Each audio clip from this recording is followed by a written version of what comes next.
up, guys? It's Valkyrie Storm. Today I thought I'd give you some tips about how to win.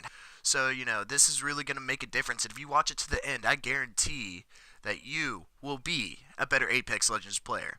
Alright, so let's go ahead and get right into it.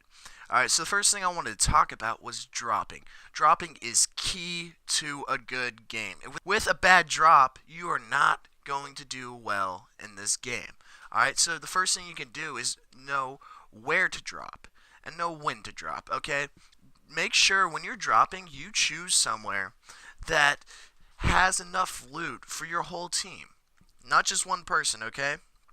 You need to figure out what place is going to give your team the best loot.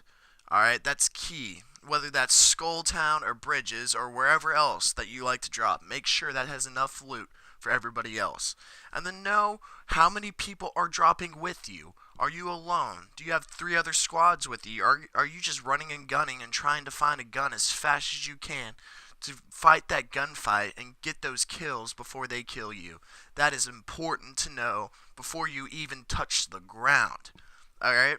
So the second thing I wanted to talk about is engaging and disengaging your enemy.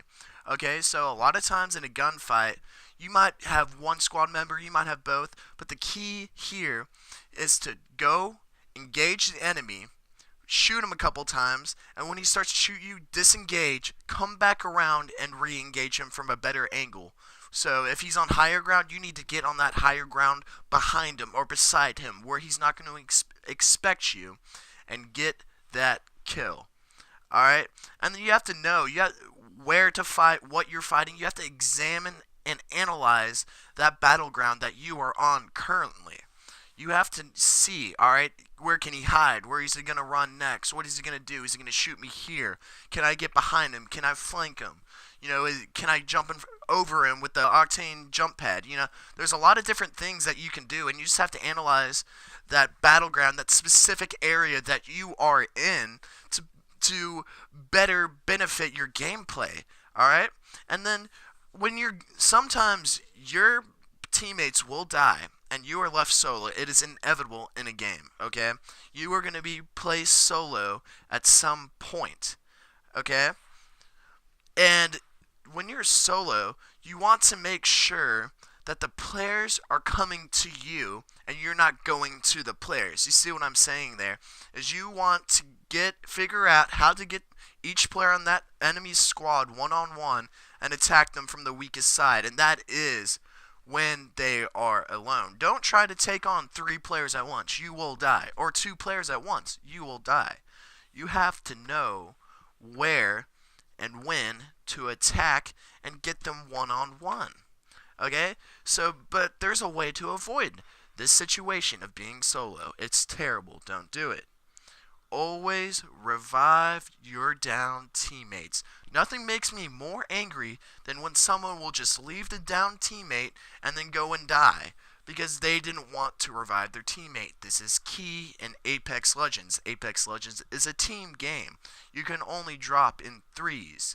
Make sure your teammates are with you and you will have a better chance at surviving this game and possibly getting that dub. Alright, so the next thing I wanted to talk about is some guns are really better than others, okay? You have to know, okay, the Mozambique is probably one of the worst guns in the game. You do not want to be stuck with a Mozambique for most of the game. You want to switch that out as fast as you can. There's a lot of great guns, the Devotion, Spitfire, R301. There's a list of guns that are just so much better than some of the others. There's tiers. You have to know which guns are good and which guns are terrible. And you just have to, they actually designed this game to make some guns better than others. Some guns are harder to find than others on purpose because some are better. Make sure you have one of those better guns for a better chance at surviving. The next point I want to talk about is know how to use your character's abilities. Okay? You have to know what your specific character does. You have to know how to use that ability in the best possible way. Whether that's using Octane's jump pad to jump over an enemy and shoot them from behind, or it's Mirage's ability where he shoots the reflection out and he extract the enemies and figure out where enemies are if you cannot see them. Okay?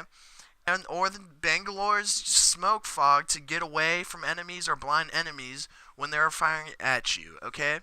So just know how to use your character's abilities.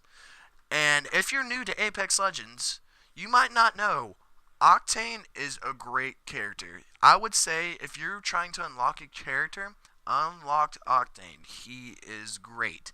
You know, he self-heals passively. So that means you don't even have to pick up a syringe because he will heal himself as he goes along the game. And you don't even have to worry about his health most of the time.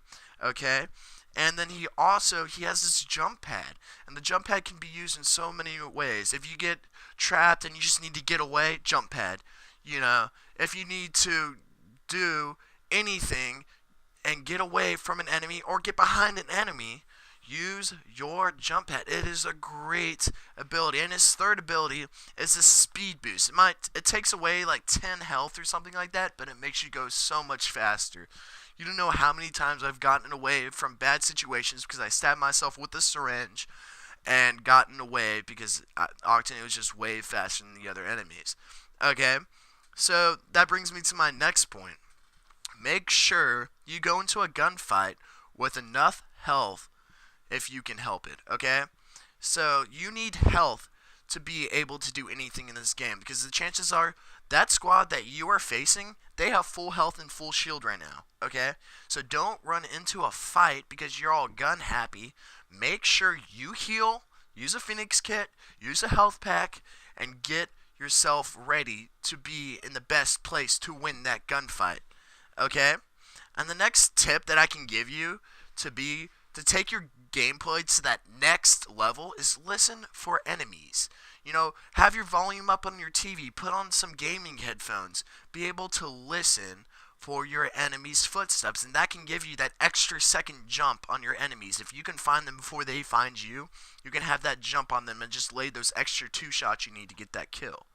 Okay? And so the next thing I want to talk about is carry meds.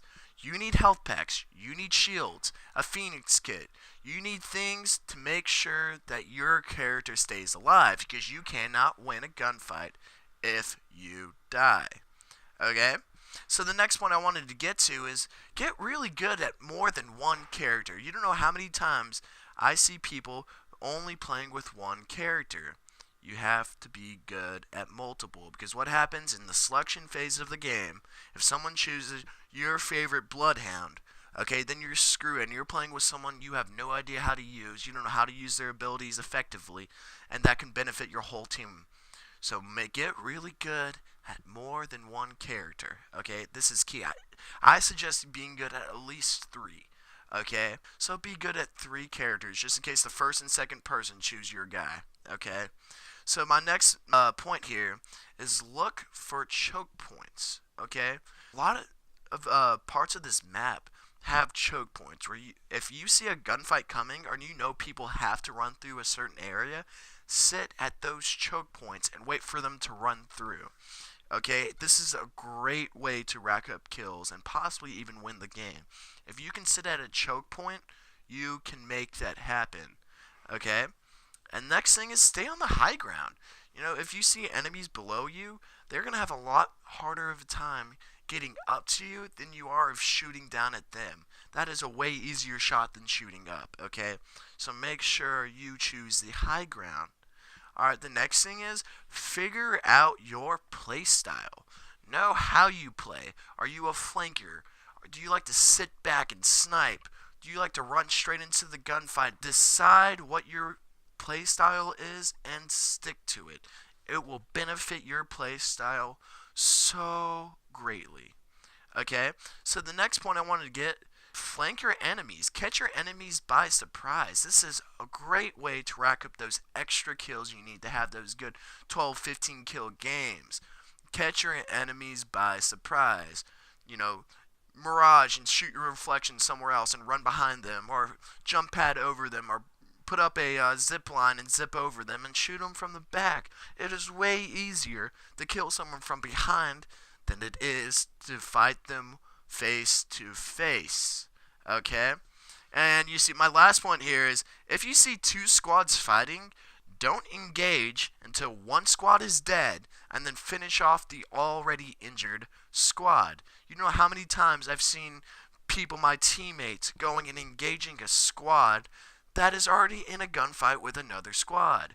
Wait for the one squad to finish the other squad and just go ahead and injure and murder those last remaining health points on those squad mates. Okay? And if you follow these tips, I guarantee you will be better at Apex Legends. Okay? So if you like this video, go ahead and hit that subscribe button, like, comment, share with all your friends, because I'm going to be making more videos like this. And if you want more fail videos or more kill videos, let me know down in the comments.